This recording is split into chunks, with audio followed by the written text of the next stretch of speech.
Dear Excellencies, ladies and gentlemen, dear friends, thank you to the co-organizers of this event, United Nations and Qatar. The topic of the event is timely. It couldn't be more timely. Protecting schools from attacks is central at a time that natural disasters, civil wars and terrorist attacks are growing at an alarming rate.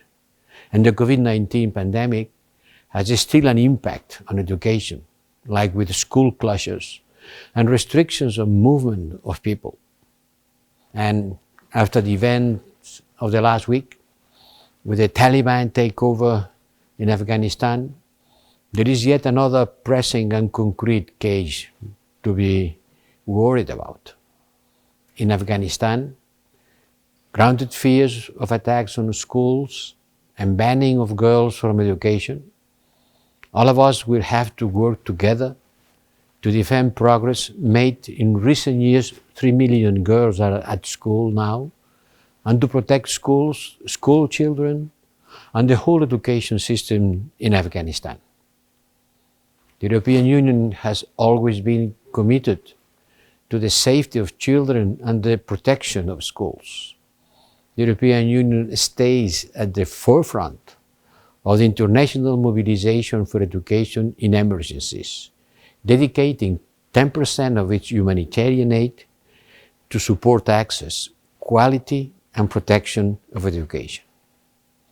Back in 2018, in our Education in Emergencies and Protected Crisis Policy Communication, we, the European Union, clearly underlined that schools must be safe havens and gave our support to the important work of the global coalition to protect education from attack, an initiative to promote and roll out the Safe School Declaration.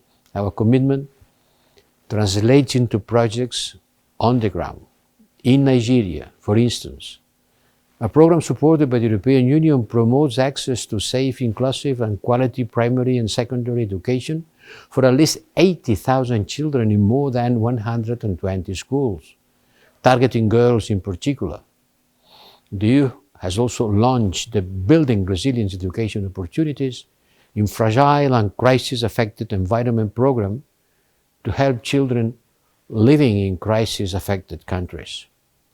This program provides quality education and safe learning to almost 200,000 displaced children in Congo, in Ethiopia, Niger, Somalia, South Sudan, Tanzania, and Uganda. These and other programs have one overarching goal: support the right to education, a safe education for every girl and boy. We need to end attacks on education. We need to establish and defend schools as productive, protective spaces. At the same time, we are committed to continue to work on further enhancing coordination and building up a joint humanitarian development, peace.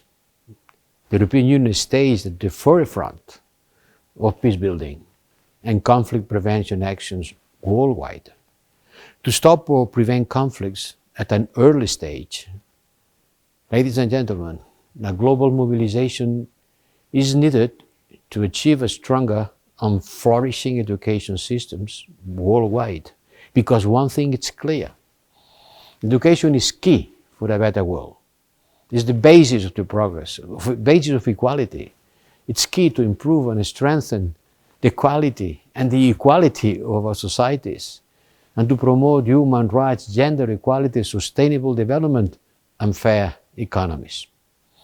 All of us are strongly convinced of that we are gathering here together.